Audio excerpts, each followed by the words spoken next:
રાધનપુર મહિલા કોંગ્રેસ પ્રમુખ જ્યોતિબેન જોશીએ રાજીનામું આપ્યું.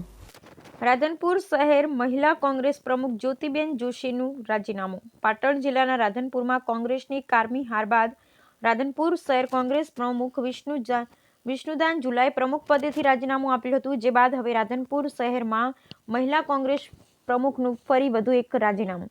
કોંગ્રેસ પાર્ટીના તમામ હોદ્દા પરથી મુક્ત કરવા સહિત રાજીનામું તાત્કાલિક મંજૂર કરવા જિલ્લા મહિલા કોંગ્રેસની રજૂઆત. જ્યોતિબેન જોશીએ સામાજિક કામગીરી તેમજ અંગત જવાબદારીઓને કારણે કોંગ્રેસ પાર્ટીની કોઈ કામગીરી કરી શકે તેમ નથી, જેને લઈ રાજીનામું ધર્યું હોવાના રાજીનામામાં ઉલ્લેખ. રાધનપુર નગરપાલિકામાં ચૂંટણીમાં કોંગ્રેસની કારમી હાર બાદ રાજીનામાનો દોર શરૂ થયો છે. રાધનપુર શહેર કોંગ્રેસ પ્રમુખ ડોક્ટર વિષ્ણુ ઝુલાએ પોતાના પદ પરથી રાજીનામું આપી દીધું છે. ત્યારબાદ રાધનપુર મહિલા શહેર કોંગ્રેસ પ્રમુખે આપ્યું રાજીનામું. ઉલ્લેખનીય છે કે વોર્ડ નંબર 7માં જ્યોતિબેન જોશી કોંગ્રેસના ઉમેદવાર તરીકે ચૂંટણી લડવા હતા અને કોંગ્રેસની હાર બાદ હવે જ્યોતિબેન જોશીએ સામાજિક કામગીરી અને અંગત જવાબદારીઓને કારણે તાત્કાલિક અસરથી રાજીનામું આપ્યું હોવાની વિગત સામે આવી છે.